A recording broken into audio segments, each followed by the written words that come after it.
So we should be live, but it always takes a while for it to kick in. And the guys always give me hassle about that. Right. Hello and welcome to not Let's Drone Out, but Brighton Till I Fly on my own personal channel. I haven't done a one-to-one since Boris B, maybe, back in the day. I'm joined here by my new little buddy Andrew Newton. How you going? Yep. He runs a really good like sort of fixed wing channel. He's based in Australia. You'll never guess that by the sound of him. Can't help it. Do you want to tell them, like, you know, what you do? It's always best firsthand, but yeah, sure, yep.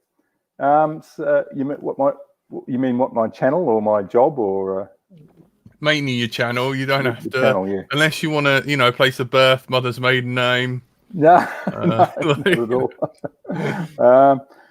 So what do? I fly planes basically, and I like I often think my hobby is actually making videos rather than flying planes or, you know, scuba diving or anything like that. I absolutely love making videos that are short, watchable, informative. That's where I come from. But flying planes and making around with iNav for what I do, and put as much as I can on the YouTube channel. Wife's just going out for a walk behind me there. Try and just share what I learn as I go through the hobby, basically. Yeah, you got a fantastic resource on your blog as well that I've truthfully only just discovered recently and everything. But I think some things are better to be written down and sort of permanently on a page rather than in a video that you have to go searching for, I find. And a lot of it is because I've got a shocking memory, so I have to write this stuff down for myself to go back and refer to, otherwise I'd never remember it. Oh, I've got to do things about 2 or 3 times, and then usually it stays in there. But yeah, what I love about your channel is very, very entertaining. You're very down to earth. You kind of got this, like, you know, straight and level. There's a little bit of what we call over here, like the sort of like BMFA. You've been there, you know your stuff, and like, but you're not so stuck in the mud because you're like, flight controllers and bit of iNav and like around here, our old BMFA like flying group. A lot of those people like bloody drones ruin everything and kill it with fire, and it's not real flying unless you got a job. You know, it's just like but I've definitely learned a few like tips and tricks from you, and hopefully I'll be able to ask a few things like my little problems and little solvings and no problem, little gotchas. But yeah, guys, if you've got any questions later on, I like the blocks. The box planes are amazing. The Boxler is a classic. That's something I wanted to do from the first the first plane I bought was a Bixler, and it came in this beautiful polystyrene box, and the first thing I thought was, geez, I could make something out of that polystyrene box. So it took a few years, but I eventually got round to doing it. And did you store the box? Is that what you did? I did. Well, actually I cut it into slabs so that I could store it flat and, you know, sort of usable shapes piece of foam. And a couple of years later I got around to it. Actually, no, it's not quite true. I eventually threw that box out and got another Bixler and made it out of that. Oh, I wonder. Yeah, I thought so. I was like, right. So normally on LDO, when we get someone new, we've got the usual formative question, the classic ones. How did you get started in the hobby? Well, I started flying planes about 6 years ago, but there was a little bit of RC before that. And I guess the first RC gear I bought for myself was to make a model land yacht. I was into sailing all the way, sort of, you know, my previous life, we used to go out sailing at the lake near the town that I grew up in. So I was right into sailing, and I had a friend with some RC gear. So we decided way back in high school, which was 45 years ago or something like that, we decided to try and make a little radio-controlled land yacht, and that didn't work very well. But then 12 years ago, I thought, it's about time I revisited that little project. So I made this radio-controlled land yacht. So I had a little bit of radio controlled gear. Then I sort of ended up getting into kite aerial photography, which is where you have a big kite, lift big cameras up into the sky and take aerial photos. And I made a radio controlled gimbal to orient the camera. And there's a group of kite aerial photographers online, like in any other hobby. One of my friends in that group started flying planes, and so I was watching what he was doing and getting a bit interested. And then I saw that he followed the Experimental Airlines channel on YouTube. Do you know that one at all? Yeah, Ed O'Byrne from the US shows a bit like Flight Test, but a little bit before Flight Test and a little bit more grown up than Flight Test, I think. But yeah, he showed how to make beautiful airfoils by taping one side of some foam and bending it over, and that just set off a light bulb in my head. And I said, I've got to do that. That just looks so cool. So that's what started me. I started making experimental airline style aeroplanes, and loved it from there on, basically. Because it's so accessible, isn't it? I think Flight Test was kind of what got me started. I was like looking at RC drift cars. Yeah, you've got old Mighty Car mods over there, haven't you? They're all chopped and like that's right. Like, Marty and Moog doing donuts around you. But and they made like quads out of wood and stuff, and I was like, that's right. Cable ties and wood. I tried that. Oh man.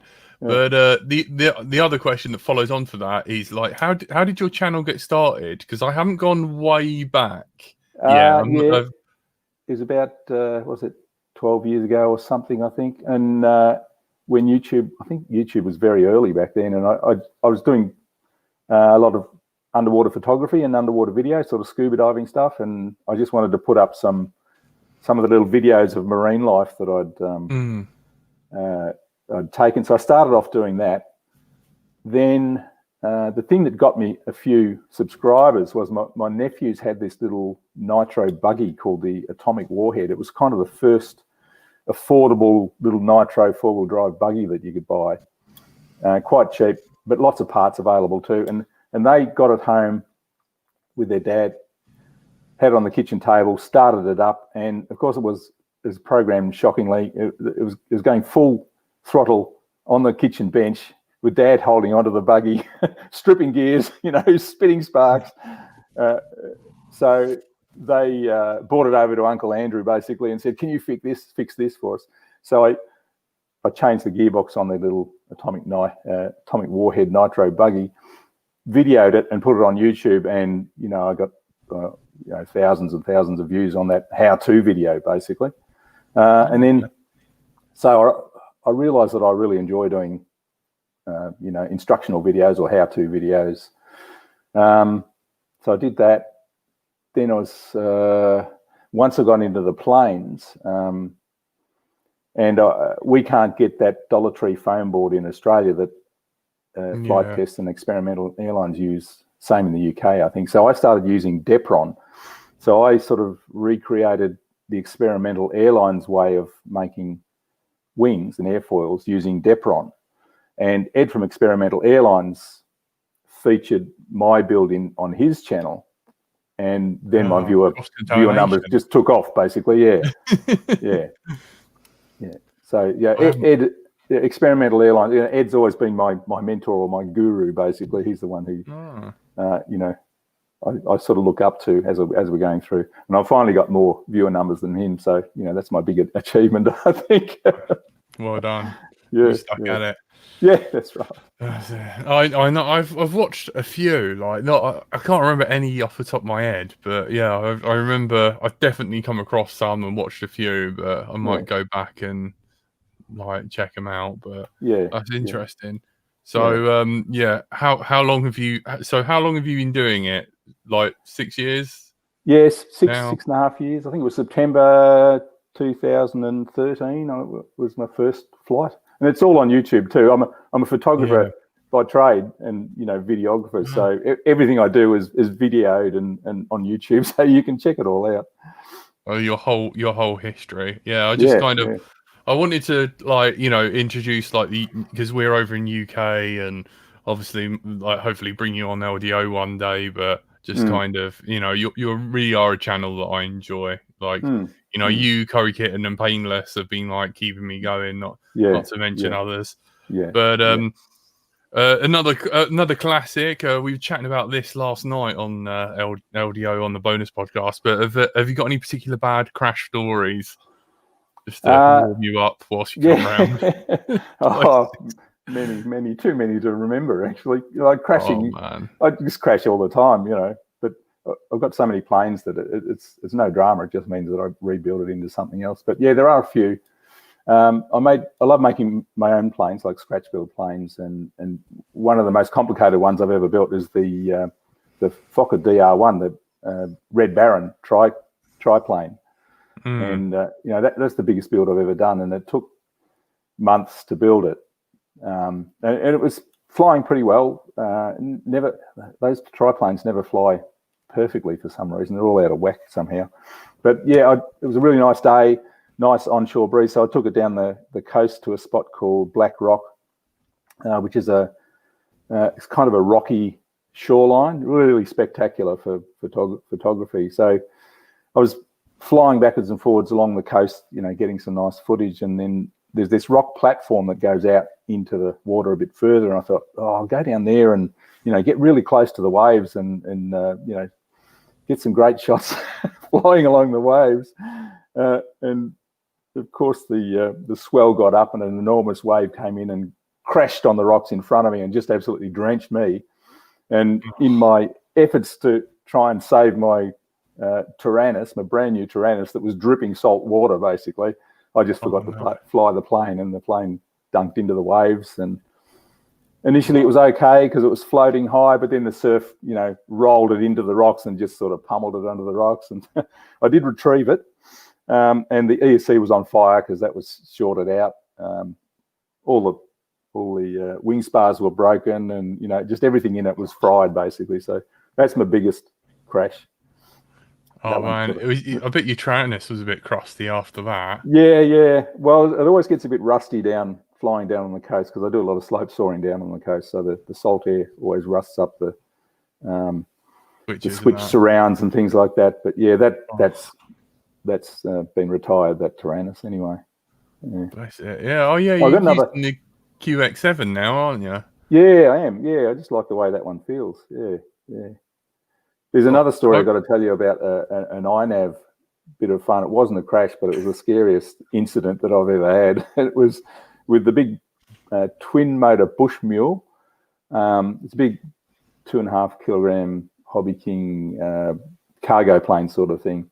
And I was playing around with auto takeoff, not auto launch, but using the auto launch settings to get it to take off from the ground by itself.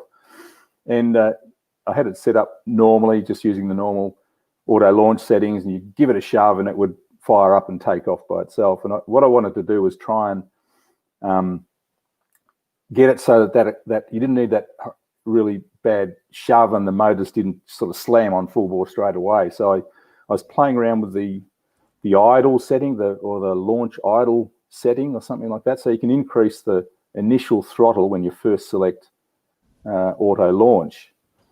So there's not as big a difference between the idle throttle and when it takes off. The trouble was I set the idle throttle too high, so as soon as I selected launch assist, the plane took off, and it climbed and flew stable and never actually kicked into the auto launch sequence. So it was just stuck in this idle climb and I had no control over it, and I panicked. I could just see this big plane sort of getting higher and higher and further away, circling up there. And right behind where I was flying, there's a big busy road, and then sort of out to one side there's a major suburb, and I could just see this big plane either crashing on the road behind me or out on someone's house over in the suburbs. And my heart was going a million miles an hour. I just couldn't work out what to do. Of course, I just had to switch off the auto launch switch. I didn't think of that. I thought, I'll put it into failsafe. I'll turn the transmitter off. And so I know I'd set up the the failsafe okay, so that it would go into return to home when I turned the transmitter off, and that worked. I got control of it back again when I turned the transmitter back on. But that was the scariest moment that never actually turned into anything bad. Oh yeah, no worries. Yeah. Sorry, just a knock on the door. Hang on. Yeah.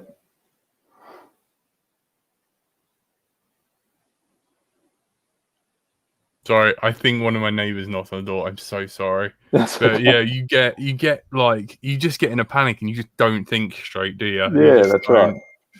Like, oh man, that's horrible. Yeah. But you managed to get it back all right. Yeah, once I turned the transmitter back on again, it clicked out of return to home, and I realised by then I still had the auto launch switch on, so I just turned that off and got control and landed it and packed up and went home and had a strong drink. I haven't been brave enough to try the auto launch, the whole chuck it, and I just don't. I don't. No, you need a lot of room. Well, for auto takeoff, you do. For auto launch, no. It climbs, climbs at an angle of 15 degrees or something like that for 5 seconds, and then you're right. But the thing is, if you don't get the switch sequence right, you throw it and you'll just have, it'll be stabilized, but you'll have no throttle, so it'll just land in front of you. So you go back and try again, and try and remember the correct switch sequence. But yeah, I don't tend to use auto launch very much. I prefer to have a bit of power on when you launch and have control straight away. But it does give you a nice stable climb. Just that the delayed startup is just not that necessary, I don't find. By the way, Greg just messaged me and he said he'll email you tomorrow. Oh, so, cool. He was like, yeah, no problem. I'll email you tomorrow. Oh, so when we were sat here waiting for the timer to tick down, hey guys, thank you so much for tuning in, especially Zero, Green Patches, Clive, Mr. Fruity Cakes. Hello, Clive. Sorry I haven't texted much. I've got my laptop in the way. Martin McFly. Curry Kitten pops on as well. Yeah. Do you remember Curry Kitten? He's I do. Did he do a quad sim years ago? No, it's recent. Yeah, I know he's a recent one. I know Curry Kitten's name very well, but I don't know him. I don't know why I know his name so well. Yeah, you two should pair up onto something maybe. I don't know, but any tips for new beginners to stay out of trouble? With iNav or just fixed wing in general. Fixed wing. Learn to fly first before you even think about iNav. You've got to work out how the plane flies before you quad guys do it differently because you can't fly without a flight control board. But with planes, flight control boards are just an add-on really, and only a small add-on.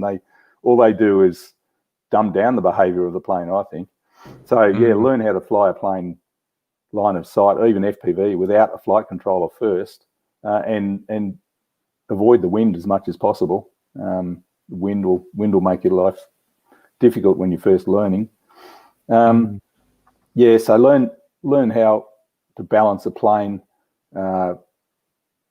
and fly at line of sight. Learn to chop the throttle if you get in trouble and glide back down. You don't have to have the throttle on all the time. Yeah. They're the sort of the basic tips. Yeah. But for starting up with iNav, I think the best idea is to fly the plane before you put the flight control board on, and get your throws so that they're the right amount of throws flying in manual with 100% rates. And then when you swap over to iNav, it's not going to over control the plane or give you behavior that you're not already used to, I suppose. Okay. One thing I would love is that my biggest downfall is I used to fly quads line of sight, and I flew one on a half dead pack too far away, couldn't bring it in, downed, and I've lost a lot of confidence, and now I'm gonna have to try and learn how to fly wings like fixed wing line of sight. So I bought a flight test foam, the tiny trainer. So I'm gonna have to do that. But I'd love to. I don't know whether you know anyone who wants to learn line of sight, or have you covered any line of sight tutorial tips or tricks or anything? Yeah. I did a video specifically for my nephew, actually, who was, I mean, he's up in Alice Springs, so, 3 days drive away from where I am, and they wanted to get into flying planes. So I sort of did a video specifically for nephew Harry, telling him how to fly a Bixler 3, I think he had. Which, yeah, that's probably the only one I've really done for line of sight tutorials, I suppose. Yeah. But a lot of people told me when I was flying that you've got to imagine you're the pilot on the plane, and that was crap. That didn't work for me. I just couldn't imagine, while turning down here, being on the plane. So my advice is to work out the turns where you're flying back towards yourself. If you do a left-hand turn, then just sort of hold the turn. Don't do anything. Just let it do the full circle, and you won't have to think about, oh, it's flying towards me now, I have to reverse my fingers on the sticks. Just hold that circle turn, and it'll go back to an orientation that you understand. So rather than think, I'm on the plane, I'm turning to the left, it's still the left even though it's coming towards me and it looks like it's going to the right. Just hold that turn in the circle, and it'll work itself out basically until you get used to it, and then your brain just, your fingers know what to do eventually. Yeah, buddy of mine said, like, with nose in flying, the wing that's down, you prop up with the stick, and that was quite nice. Well, for us quad guys, it was like when you balance a broom handle on your hand and everything, and that's kind of how I kind of got around it. But no one's ever no one's ever been like, you are the pilot, and meta. No, doesn't work for me. Oh man. Right, so best way to get into fixed wing? Get what's the best way? Get something like a Bixler 2. I think an upcoming question is probably what's the best learner plane. I think something like the Bixler 2. So one of those pusher style. That is the next question. Yeah, one of those pusher style motor gliders that you can chop the motor and just glide if you get into trouble. It's one of the earliest revelations I had when I was, the first few flights that I had on one of those experimental airlines planes that I built, and I think the motor actually fell off, and the motor bolts weren't done up tight enough, and the motor actually fell off and was dangling. So that chopped the motor, and the plane just kept on flying. And I thought, oh, yeah, you don't have to have the throttle on all the time. You can just glide. So just glided it back down to the ground with no damage, basically. So learn that you don't need to be going at full power all the time. Just slow down, chop the throttle if you're in trouble. Launch into the wind, avoid the wind, basically. That's going to make the biggest difference if you just go out on a calm day. Avoid the wind at all costs. But start off with a mild plane like a Bixler 2 or the X8, whatever it's called. I can't remember what it's called. Any of those pusher motor glider style planes will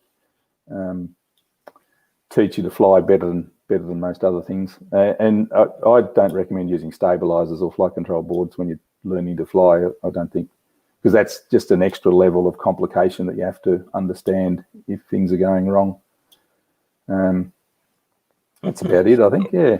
Sorry, the chat, Drone Racer, he's a big Clive fan. I often see him on bigclive.com.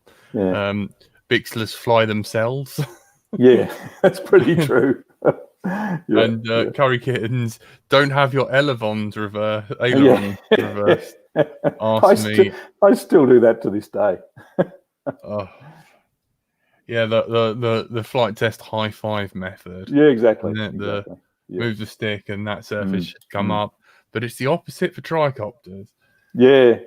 Man. And make sure you've got the prop spinning the right way and is the right way for a pusher. Painless has recently done a video on the whole pusher. I went out. I was going to flight test this before maiden it, before whatever, and the motors are the wrong way around. Oh, okay. So, man, how do you a question as well for me is picking the right, not so much the right motor and ESC combination, because now, like in the sort of like quad world, I don't know whether you noticed, but you can get ridiculously high amp ESCs now. So you can really sort of like, if you're not too sure, you can really like buy a higher, ampage than. But how, because you do a lot of scratch building stuff, I'm gonna like pick your brains about the whole like scratch building stuff. But like choosing the right motor and the right motor for the for the aircraft that you've made, like you've just made something out of scratch, and you're like, I now I've talked to you for a little bit. I bet you like, if you look at like what's available on the shelf, you're like, fuck it, that'll do. but exactly, like, exactly. Pretend you're not you for a moment now, and all those 6 years of experience. Like, how do you? I suppose enough, KV. That's right. Or it worked on this plane, so it's going to work on this one. That's what it usually is. So there's it kind of goes back to the experimental airlines. Ed had a excuse me, a video on 3 different classes of motors, like the small planes, the medium planes, and the large planes. And the medium planes, the motor he chose was the 28, 26, 2200 or 1400, and that sort of handles planes from 500 grams to 1.5 kilograms, I suppose, which is most of the planes that I fly anyway. So basically I'll pick up a Sunny Sky 2212 1400, and if that doesn't work, if that isn't quite strong enough, I'll go for something bigger, like a 2216. Or if I want to keep it really light, I'll go for a little quad motor of some sort. And just match the prop to the. I'll always do a current draw test, I suppose, to make sure that the ESC is big enough, and then try different props to get the current in the right range. But it's just kind of knowing this is a big motor for a big plane, this is a medium motor for a medium plane. Just you kind of feel it out, really. That's right. But basically, you guys will probably know more about matching props to KV and stuff like that with your quads. But 2200 KV is a 6x4 prop for me, and 1400 is an 8x4, 8x6 prop, and 1200 is a 8x6 prop on 4S. It's just sort of things that basically. Have you ever, speaking back to the old thing, have you ever seen a quad pilot flyer fixing for a while? Because when I first started, because we're constantly used to adjusting the throttle, that doesn't work for a plane. You kind of got to like leave it. What they called on actual planes, like the lever thing, and something. Oh, I can't remember. It begins with A. I know that. No, you kind of activator or something. Yeah, it's just like either like nothing, medium, a little bit more medium, and then what. So it's the guys I fly with, they have had quads, but I don't fly with quad flyers. Basically, there's one guy, Tony, who does a lot of quad flying, but I don't mix with your crowd much, actually. I'm so sorry about us. It wasn't us. It was the DJI guys. I swear. Like, oh man. Back to that. You said the what meter? Have you got a one that you recommend, like a Hobby King one, or just the Hobby King one? Yeah. There's a little. I can't tell you what it's called. Just a Turnigy watt meter, basically. Yeah. And also, Taranis. You can get a Taranis current sensor as well, the 40 amp current sensor. Is that one of the Free Sky module? That's right. Yeah, the red one, the 40 amp sort of current sensor, about that long. I use that for checking current on the bench and out flying for the first few flights as well. If you use a flight controller, sometimes they have them built in. current sentence. Just saying, and you can read it with your little FPV goggles. And that's true. That's true. I'm sorry, Andrew. No, it's okay. The thing is, flight controllers make up about 15% of my time. Really, the rest of it is flying normal planes, scratch builds, and line of sight, slope soaring, and thermal gliding. Yeah, I do admire and respect the fact that you first get a model, and I can see the aggressor in the back. That of one you, there, yeah. And you don't you make sure when you fly it first to see how it is. Is that like a big recommendation? Like, definitely, whatever you do, don't stick a flight controller in it. But not first time? Yeah. Sorry. Does it teach you stuff about the aircraft? Oh, for sure. Yeah, you can, like I said before, you can work out what the correct throws are, and trim it by adjusting the push rods rather than the trims. Work out where the CG is meant to be, and just a few flights. And actually, to set up iNav correctly, you need to work out the rotation rates anyway. So it's a good chance to do flips and rolls and get it on video, and at least have some idea of how long it takes to do a full roll and how long it takes to do a full loop, and then you can plug that into iNav in the maximum rates area. So, and also, as I said before, it's just when you add a flight control board, it's just an extra level of technology and problem solving you have to do if it's not flying correctly. So you get the plane flying correctly first, and then the flight controller is an add-on rather than an overall controller sort of thing. Oh, damn it! I have not done that. That flight controller went straight into the all my wings. I'm a terrible boy. Yeah, I can understand though, because with a quad you have to do it, don't you? You can't do it any other way. So yeah, it makes sense. It's just I'm only half an asshole.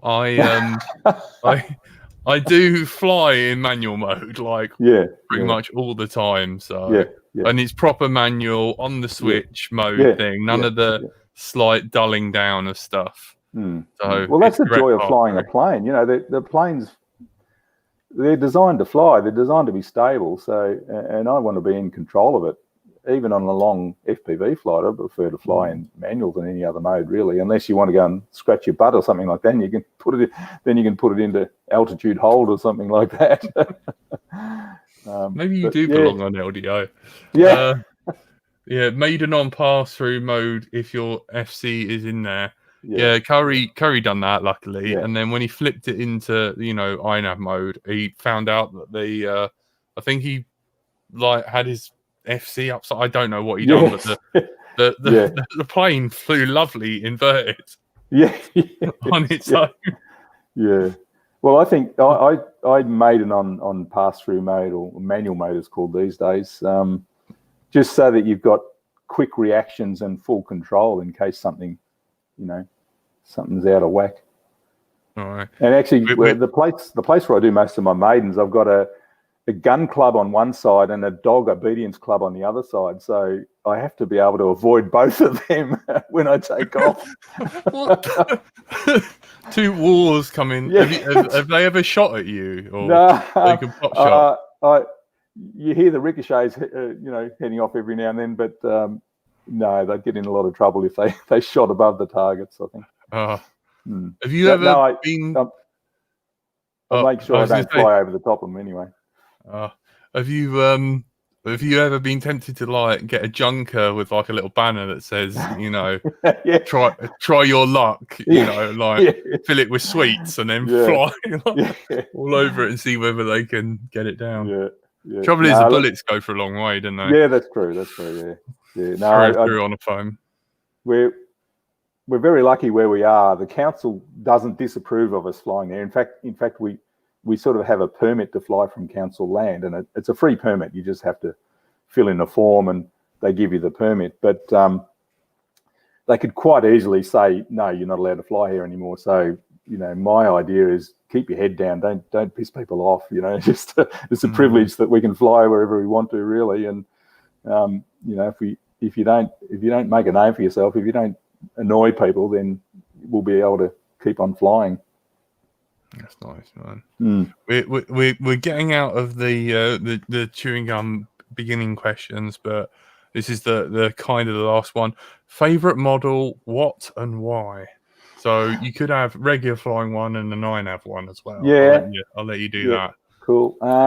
So my first passion probably is slope soaring. So favorite slope soarer is the Lafish aerobatic slope soarer. That's one of the first planes that really excited me very early on. So, you can virtually do 3D aerobatics on the slope without a motor. So, I love the Lafish. iNav plane, I think the C1 Chaser. This one here is one of my favorites. And the Ranger 1600. It's going to fall down. Yeah, the Volantex Ranger 1600 is probably my favourite all-round plane. That's good for iNav, good for slope soaring as well, good for just normal flying around, and mounting cameras on too. Yeah, so Volantex Ranger 1600 is my sort of all-round plane. Thermal planes, I've got a Volantex Phoenix Evolution, which is a 2.6 metre thermal glider. They don't sell them anymore, unfortunately. They've come out with a 2.4 metre version, which is nowhere near as good as the Evolution for thermal flying. And scale plane, my old scratch-built Tiger Moth probably is my favourite scale plane, because I made it myself. Looks like a proper Tiger Moth, flies like a Tiger Moth, and plenty of space to put cameras on it, and panning FPV rigs and things like that. Yeah, exactly. It's just a wonderful old rugged scratch-built plane. Do you fly any warbirds? Have you got a favourite one of them? Not so much into warbirds. I've got a Trojan, a Dynam Trojan that's pretty good. I've got an F-35 jet that was meant to be an EDF that was absolutely terrible with the EDF. So I ripped the EDF out and put a pusher motor on it, and that's really good now. Flies sort of fast and level, and good for mounting a camera on it. FPV from on top of the top of the canopy looks great. Other warbirds? No, that's about it actually. I've got a few.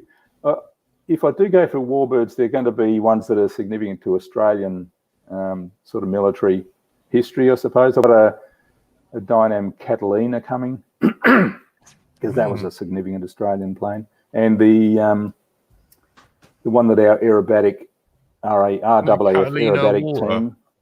Yeah, seaplane. Yeah, seaplane.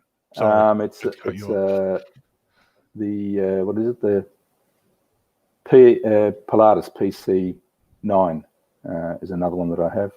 And actually, during the start of the coronavirus, when we were locked down, I built a Mackie Jet 2, which is an early RAAF aerobatics plane, Mackie MB 326 or something like that. Yeah. Whatever you say. Yeah. I'm sorry. I'm trying to become less of a Philistine, with our unaerodynamic flying blender bricks. Yeah. Shame. Yeah. The old lawnmowers. Your favourite wing and why? You've already done that. So that's cool. We can. All right. I'll do the bottom one. How did you get on with the Aggressor? If you don't mind spoilers. Uploaded the video this morning actually, so it's already live. Yeah, way better than I thought it would be. Really? Yeah. That was going to be my next question. Have you ever had a model that you thought you would hate, but it grew on you? I think this might be the one actually, the Aggressor. Yeah, it just looks ridiculous. Look at the nose on that thing. It's only a mother could love. Insane. But the battery capacity is just enormous. You could fit four 4S3000 batteries in there, and it doesn't matter. This flies really well. Even with the prop thing at the back. That's I've actually now moved the motor further back. I've started doing the mods. So the motor's great. been... More. When you said that, I was like, oh yeah, great. More nose weight. Yeah. Well, no. The thing is, the nose is so long, you can fit a small battery in the nose and it'll balance it, fly around really light. You don't need all that extra battery weight. It's just it can handle it basically for long flights. Yes, I've started doing some odd. I've got an iNav board on there now, and I've moved the motor back, and I've got the FPV camera up on the nose, so that's ready to go today. Hopefully, I know it's going to be howling northerly, so maybe not. Yeah. No, slope's all right. Is that right? Is that right? No, wait. Slope soaring. No, it's going to be way too strong for that, and the wrong direction too, unfortunately. Yeah. No worries. The things work differently upside down, or I just don't know anything. Yeah, that's right. Yeah. Oh, holy shit! Where can I get one? Says Green Patches. Green Patches. I don't know if you're familiar with him, but he's been doing. He's got like he's been doing a lot of head tracking. I don't know whether you're into that or anything. Yeah, I love head tracking, especially on the old retro planes like the Tiger Moss. Yeah, have you got the Trinity head tracking module?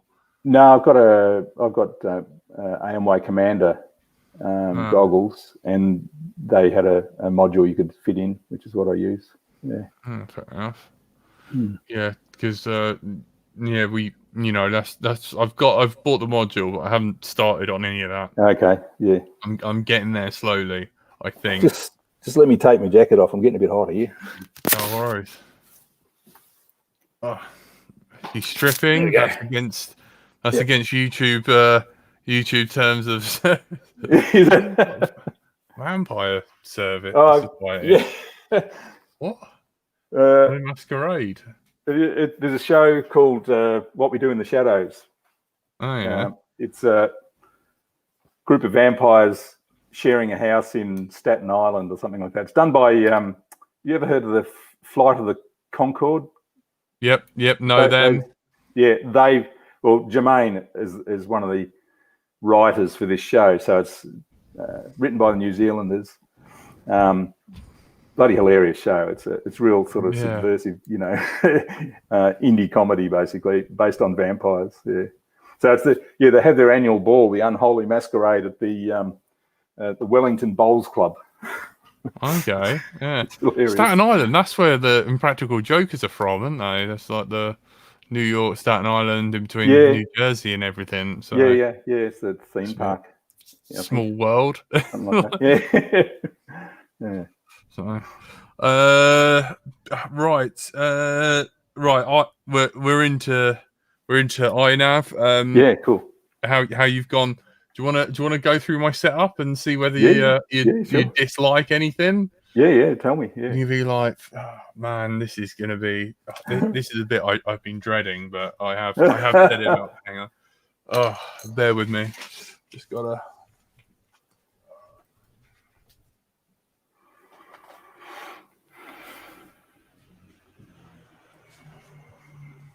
Oh, right.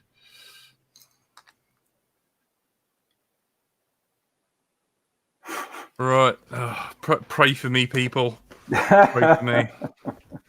Uncle Andrew, or whatever you called yourself, he's gonna rip me a new one. Fucking quad guys don't know nothing. Right. And this open old iNav configurator. iNav. Yeah, how did you so do you talk a lot to Pavel Bukowski? No, I watch him. I watch his channel. He's the best of the internet, I think. I just hang on his every word, basically. All the plane stuff anyway. Because I mean it's iNav is pretty. I mean, it's hard to get into, really. The information you need isn't nicely written out anywhere. And Pavel's the first person to actually, from the core, he's one of the coders, and he sort of explains exactly what's going on. And, he doesn't explain things fully. So he'll say something and I'll have to go back and, what's that term? What's that CLI term he's talking about? And then go and research it, find out what it means, and apply it. Yeah. Yeah. But yeah, I love Pavel. He's brilliant. I love him. He's great. I just wish I could say his name properly. That's my only I almost want to just call him Meerkat number 5. Yeah. Yeah. God damn you, Pavel.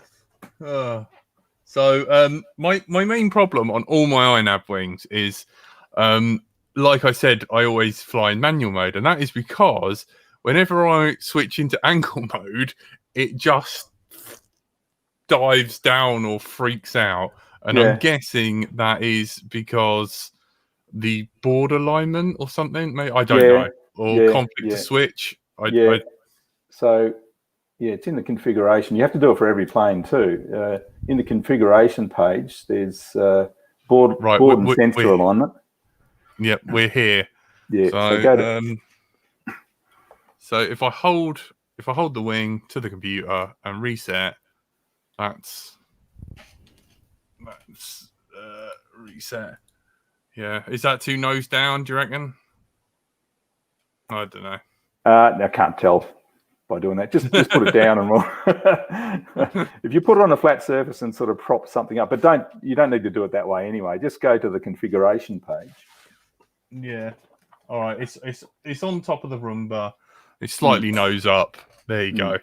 Right. So we're on the old configuration page. I'm so sorry if this is painful. I'll send you some stickers and a drink. Oh yeah, I like your little cat stickers. They're great. Yeah. So board and sensor alignment. Go down to that one there, and pitch degrees. And I automatically enter in 4 degrees there. So that's 2, 3, 4. Okay. As a starting point. So then when you're out doing your first flights, you take off in manual, switch it into angle mode, and it should fly level or even climb a little bit at a reasonable throttle with that sort of nose up setting.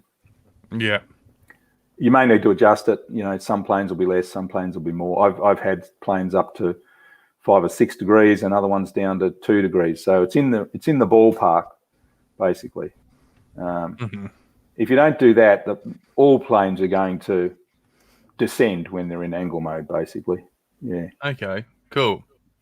Thank you so much for that. That's just simple. No one seems to ever cover it, even though that's just one of my automatic starting settings, basically. Yeah, no worries.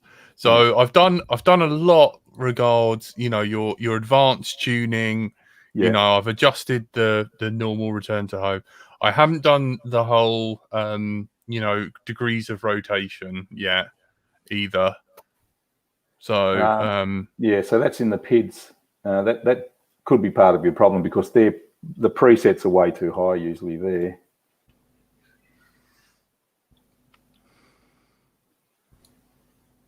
Oh, you still with us? Yep. Yeah. No worries. So rates and expo. So that's 300 degrees per second. That means that's telling you that will only take about a second to do a complete roll, which is faster than most planes can do. So my starting points for the roll rate is usually, say, 180, and same for pitch. Pitch is often 120, and these are just ballpark figures that I start with. Oh, we'll give it a go. Yeah, and if you've got a plane with rudder, yaw will bring you unstuck. That needs to go way down, I think, to like 60 or something like that. Yeah, we haven't got yaw. We'll put it in anyway for a laugh. Yeah, you don't. So they're pretty much my starting rotation rates. And if you have them too high, then iNav thinks that the plane can, or iNav will try and achieve that when you go full stick deflection. Yeah, and it can't. No, that's right. So it's going to send it stupid, basically. So I've done the whole. Hang on, let's open my document. So this is a mixture of. Let's open that. So this is old Painless's preset, presets, and then this is where you've come in and added some more. So I just want to kind of argue it out. So yeah.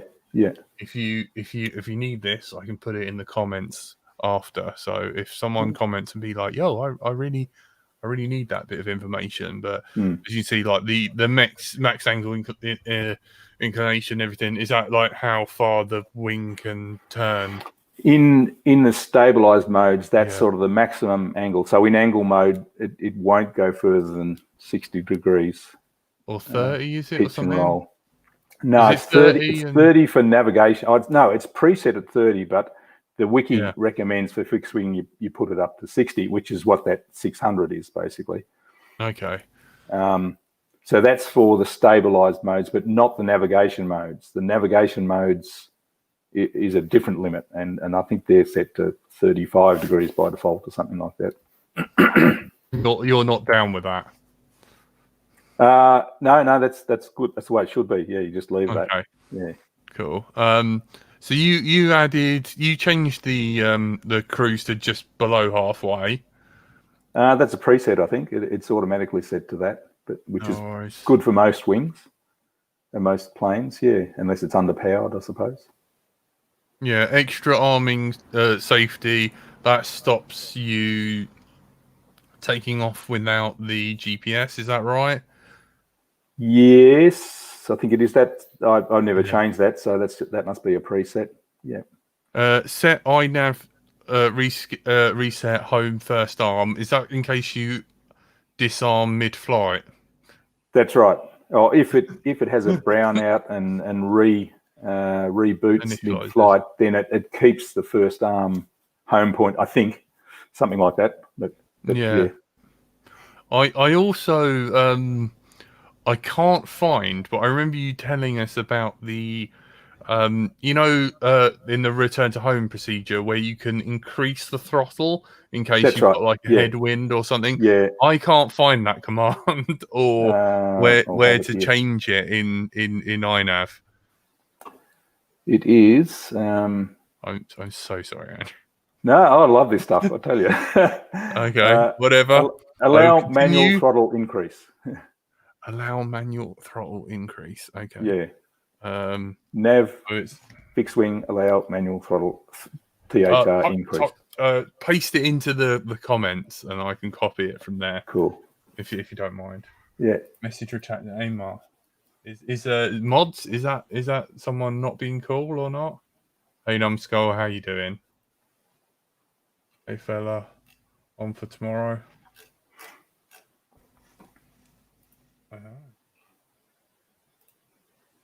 Hang on, let's. That's showing up. I can only post into the private chat area. Actually, I can't post in the comments area. You should be able to. Oh, hang on. Let me give you this, so you can just have the. I guess you're logged into chat. I'm not logged in actually. I don't think. That's your I've got the chat there, but I. No worries. I did try. Yeah, because it's really interesting to see like how different people. Yeah, that's the one. Deal with it. So, how comes I had my buddy with me the other day, and he asked a question of, how comes you're like you and everyone else? Like I said to him, I said no one uses return to home, like the land procedure when it returns to home. Is it deadly? Yeah. I think Pavel is the only person I've ever seen do an automatic landing with a wing, and you need, it can't take into account which direction the wind is, so you might end up landing downwind, and it doesn't know trees and dog clubs and shooting ranges are right beside you, basically. So it just would be pointless. Yeah, no right. I guess if you had you're flying on an airfield and you had good landing gear, you might be able to get away with it. But yeah, automatic landing is a novelty. It's not a useful setting. I guess if you had a fail safe and a return to home and total loss of control and you couldn't get control back, it would be good to have the plane on the ground, but you don't know where around you it's going to hit the ground. Basically, that's the problem. Yeah. So, advise not to. Do not do that. Yeah. Well, you can do that, but just remember to take back control before it actually lands. Yeah. Oh man. Can you imagine? My worst nightmare though is like I drop my transmitter or the transmitter battery runs out, and then I've just got a wing circling me, and I'm like, "The f am I meant to do? I ain't got 2 cell." Well, that is a problem. I'll have to use my goggle batteries and my total lack of skill of line of sight. Like, oh man, not good. Right, so on the mixer tab, we're gonna go through this tab by tab. So I'm so sorry. No, don't apologize. I know we're running out of time as well. Like it's already an hour somehow. I delete motor 2 input. Yeah, same here. You don't have to, but it just means that I won't plug the motor into the wrong channel, and it just takes out a variable, I suppose. You just don't need that. Enable motor and servo output. That's fine. That's essential. Apparently D-shot is a bit weird or something. Don't use D-shot. Don't even know what D-shot is, basically. It doesn't matter, don't worry. It's basically a digital signal for the motors and whatnot. No, I just use standard ESCs. So so 400 and 1 hertz and analog and digital, or no idea. Never touched them. Honestly don't care. Okay, fine. Stop motor on low throttle. That's a new one. Yeah. Used to have to enable. Used to have to do a really weird thing where you wanted air mode so that you can keep the PID loop running, but then turn the motor off by doing something weird with the ESC. You don't have to do that anymore. There is there's a thing on the configuration tab. Do you use these? Never. I think they're the work of the devil. I think they are too. Yeah, they've never worked for me, so I don't use them at all. Is it Pavel that uses them? Or or Pavel and Mark Hoffman seem to like them. But they're nuts off, man. No. He's Mark's a German guy who understands what Pavel's saying. Basically, he's on the Facebook fixed wing group. Okay, you might have to link me, man. I'm quite interested in that. Yeah, he's a legend. So, what does he do? Some sort of intermediately translation from German to English or something? Or?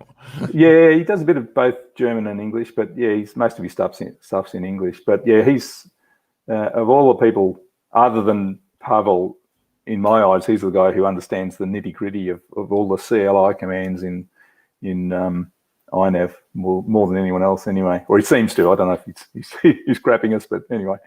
The airplane preset in there is just totally wrong. I think it just gives you way too little control in the stabilization modes. Okay, right. So we're in the big one. Tell me if you see anything you don't like. Current GPS is fine. No, don't touch any of them. As far as I know, they're all not motors on low throttle. So that's the way to have air mode, but not have the motor spin when you arm it. Yeah. I think that's one of the suggested presets in that CLI group as well. In the iNav wiki. Hang on, analog, blah blah blah. Enable servo and motor output again. OSD. Permanently enable air mode. I turn off profile selection. Same here. Never permanently enable launch mode for fixed wing. Some people do. No, I don't. I don't like that. Yeah. So return to home is the only thing there. Yep. And do not land. PID tuning. I've never touched this yet. No, you don't have to. You can. The one thing you can do. One thing that's probably essential is to mess around with the feed forward. I wouldn't touch the P and the I. They do so much less in planes than they do in fixed wing. So don't worry about them at all. But the feed forward, you need to increase the feed forward so that you have enough control in angle mode and acro mode, really. Okay. I don't need to do that yet, or have you got a ballpark? Or well, it's different for different planes. Generally, I need to increase it a bit. okay. And auto tune will do that, but I don't like auto tune much at all. I think that gets it wrong sometimes. I tend to just have the plane on the bench and put it in manual mode, give full stick deflection, and then sort of flick between manual mode and angle mode and see how much difference there is between the two modes, and just increase that feed forward value until the angle mode is around about 80% movement of the manual mode, and that, as long as you start with that, then you can maybe auto tune from there or something, or that may well be. I usually find that flies absolutely perfectly for me, so that's what I do. I actually did a video changing the P and the I value from 0 up to 20 or 50 or something like that, and all values were flyable, and they're all fine, really. So the P and the I. Yeah, because you reckon a little bit of P rather than Pavlo have it in 0. I think. Oh yeah, I'd say that without any conviction, though.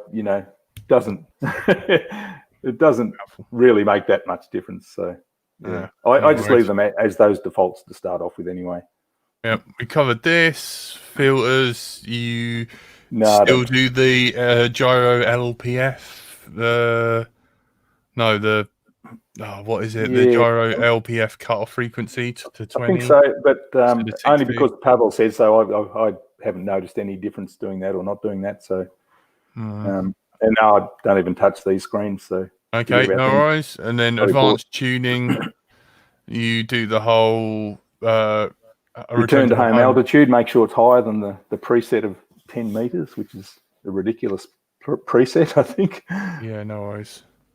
And I like at least linear. That means that it descends to the return to home height at a nice linear trajectory, I suppose. Yeah. Does it increase if it's below still? Yeah. Yes, it'll always. Okay, that's cool. Yeah, come up to the return to hover home throttle is very important. No, that's for quads. Yeah. Yeah, maybe for you. And the land after return to home, you need to change that to never, as you've got there. I think that's fine. Cruise throttle, you can adjust that depending on. That's right. Home hot or not. Yeah, exactly. And then loiter radius, I think you changed as well. I used to change it to 40, but I just leave it at 50 now. 50 meters. Yeah, no worries. It's fine. Funny enough, we leave it when we fly. My buddy Sheldon's, we leave it at 40, so it goes in between the trees. Oh yeah, fair enough. Because we've got like this circle of trees, and it's the neighbour's trees, his trees, and it just zips in the little mad fact for you there. Yeah. Somehow, like by the grace of God, because I followed you on that works out, and if we put it in 50, it goes into the neighbour's trees. So the more you know. Programming, never touch. Receiver, never touch. Modes, you've done a setup modes video. I recommend that. That was quite good. Adjustments, no. Nothing GPS, there. mission control. OSD, no. And I think that's it, really. Yeah, that's all. No, right. Back to this. We'll try and get through them pretty quick. Do you need to go or anything? Or no, not at all. No. No worries. This is my task for the day. No worries. How to set up CG and the best way to do. And do you ever disagree with the manufacturer's recommendations for CG? Most definitely. These days, the manuals and specs online are so dodgy, you really can't trust them anymore. Best way to set up CG is chuck it and see what happens, really. But yeah, well, what do I do? With a wing, there's actually an online CG calculator. Do you know about that one? Yeah, No. it's been around for years and years, I think. FWCG at .3dzone.dk or something like that. But if you just search for CG calculator for wings, it pops up a simple interactive page. You plug in the dimensions and the angle of the sweep, and it will give you a range of CG to start off with. So if you were building a scratch-built wing or something like that, that's the first place I'd go, and that's usually pretty accurate. Otherwise, head over to RC groups and just search the forums to see what other people have come up with. And on a straight wing plane, I basically start at 30% back from the leading edge. Most normal airfoils that'll be perfect for, or just the thickest part of the wing. I'll just sort of hold the wing in my hand and feel the thickest part, usually exactly where the spar is, and start there, chuck it and see what happens. Yeah. Adjust from there. Yeah. Greg's messaged me. He's already emailed you, by the way. Oh, cool. Excellent. Thanks, yeah, Greg. he's gone to bed. Greg from Menace Aussie, what a lad. Mm. But yeah, I was like, man, I just wanted to go to him and be like, I know a man who'd really appreciate this right about now. Best mods to make any fixed wing fly better. I think on most of my big fixed wings, at least, I've always moved the motor further back away from the from the trailing edge, because the noise that. Get a drink, bud? No, I've got one here. That's fine. Oh, no worries.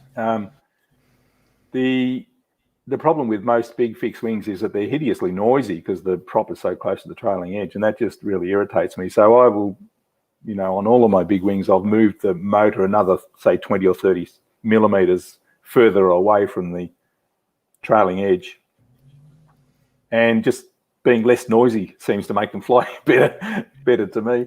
But yeah, getting the CG right on a wing is crucial, and any distance behind the right CG means that the wing is going to be horrible to fly, and you're at a risk of sort of spiraling into the ground. So CG, always better nose heavy than tail heavy. Yeah, just a little bit, not too much. Just a little bit nose heavy is better. And a lot of wings, a little bit more weight makes it fly better too. Because where I am, we're always flying in wind and turbulence as well. So a little bit more weight often smooths that out. And then on the iNav side is just doing, working out those rotation rates, getting them roughly correct. Getting the feed forward level right so that you have enough control. That sort of feed forward thing, it's mainly just for the first time you launch it. I've got to be able to get over the gun club and then come around and get over the high trees in the dog club, basically. That's why I need enough pitch authority to get up high quickly. So yeah, getting that feed forward level correct. The P and the I, you can muck around with them as much as you want, but they really make little difference as far as I've found. And it's, most planes fly better in manual mode anyway. So, yeah, that's about it. A lot of wings have a bit of waggle in them, and I haven't really worked out how to get rid of that, but I think you need more fin area, back further. Rather than higher, it sort of needs to be back further.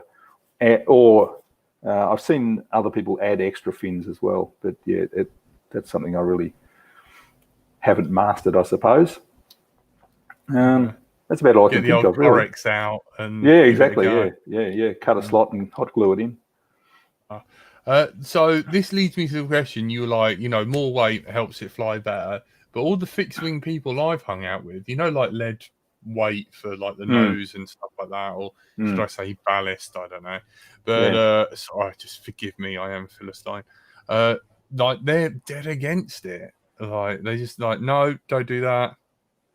Is that because like the weight's already there, or? Well, yeah, I guess so. Yeah, in a way, lighter is better, but if you're being buffeted by wind and turbulence, then not necessarily. Yeah, in zero wind, everything that lighter will always fly better, I suppose. Means you can fly slower. But yeah, if you're getting buffeted around and all wiggly, then I think a little bit more weight often helps. Mm-hmm. But getting the right balance is the crucial thing. And rather than adding extra lead, you're probably better to add bigger batteries if you can. So, it's not wasted weight, I suppose. Fair enough. Right. So, then it goes back to the how do you get on with the aggressor. So I saw a VTX antenna and everything, but we've already covered that. Yeah. I've done the correct thing and put the receiver on one side and the VTX on the other side. And I don't usually bother doing that because I don't do a lot of long range FPV. I'm usually just flying within a kilometre or so. And sort of because in Australia, our Civil Aviation Authority does watch YouTube and has fined long range FPV flyers. So you need to keep your head down a little bit. So, I can't really show long range FPV on my channel. And I actually don't do long range FPV very much anyway. All right, don't worry. You remember you were flying enthusiastically, not irresponsibly. Yes, that's right. Good point. For legal reasons. Oh, Brucey baby's having a bit of a mare. Which is a shame. Guys, any questions in the chat? Please put it in. Is there anything we've got here? I think the guys wanted you to talk more about the Boxer. Oh, the Boxer. And like more videos of it flying and stuff. The Boxer. All parts here. I've got all the parts here for my wing, but except the wing. I have a Omnibus F3 Pro. I hope it will work with iNav. It do. It do. Yeah, probably. I think the F3 boards are getting less and less supported, but you can always use an older version of iNav. Yeah, any question, guys? People just saying they love the just love the Boxler. The Boxler's long gone.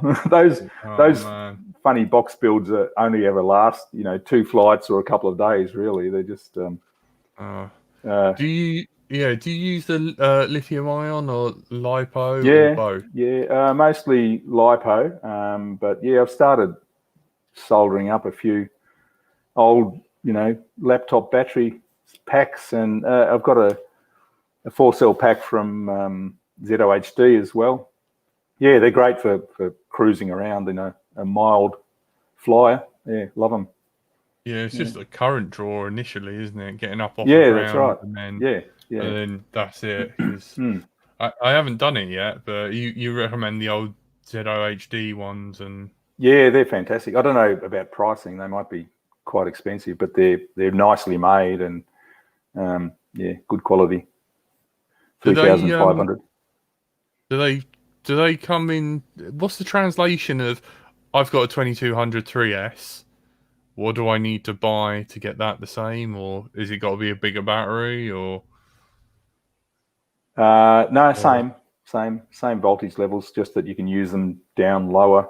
I'm not an expert on this stuff, really. I really don't push the limits of batteries and things like that.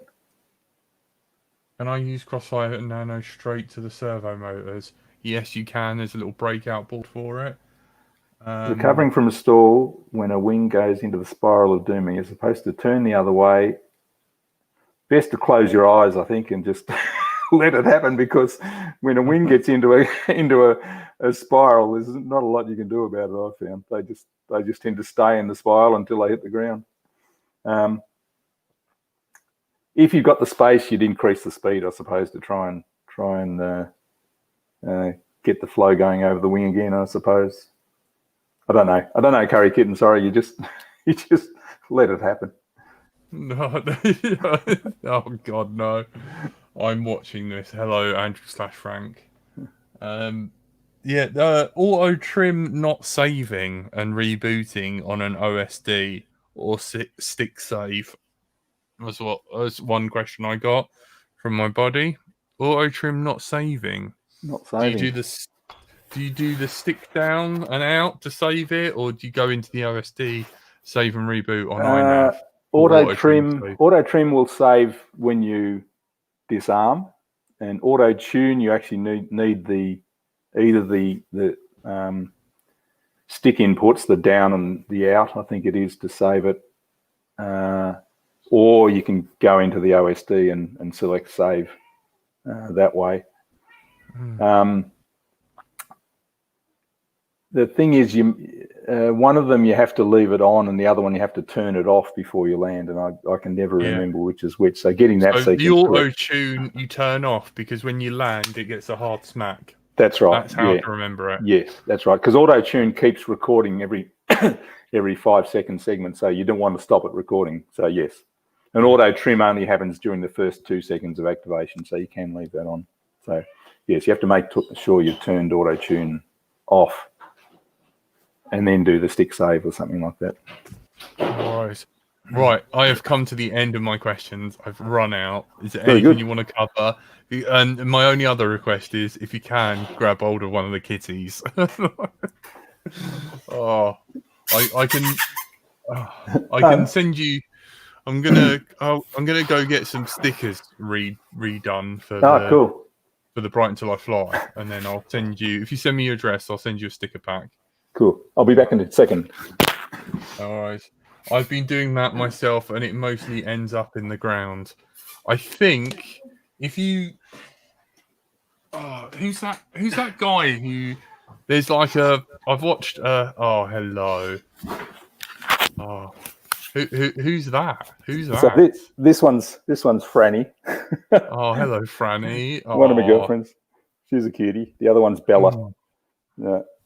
Oh no, they want to go. Sorry. Say hello and go. Hello. Oh. She might settle down. That's for you, Curry Kitten. He's got a cat called Poppadom. Okay. And he used to have Tikla and Masala. Oh yeah. Oh, there we go. Yeah, I think I watched like a training school video thing for people in stall, and I think you turn into it. I think it's like oversteer. So as far as I know, don't quote me on that. But no worries. Thank you so much. Hopefully, next week I'll be chatting to Pavel. Not next week. The next one next month I'll be chatting to Pavel. And if you're around for that at some point, please say hello, and maybe we can all do a bit of a iNav on Let's Drone Out at some point. Yeah, sure. Happy to. If you're up for that. The only problem is it's 8 o'clock, so it might be like, I don't know, like 4 or 5 in the morning for you. Oh yeah, so I could probably do that. Maybe we'll see. I don't know. Yeah, that'll be hard. Have a think about it. Like I don't really know what to do about that, but yeah. Madras and Korma, Jack, get it right. I'm sorry. Oh.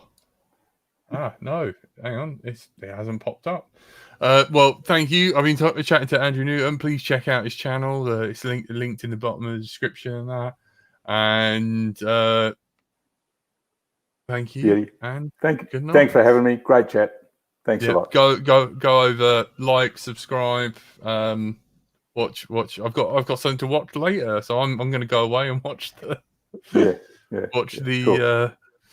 watch your latest video. All right, thank you guys. Good night. Thanks, Jack. See ya.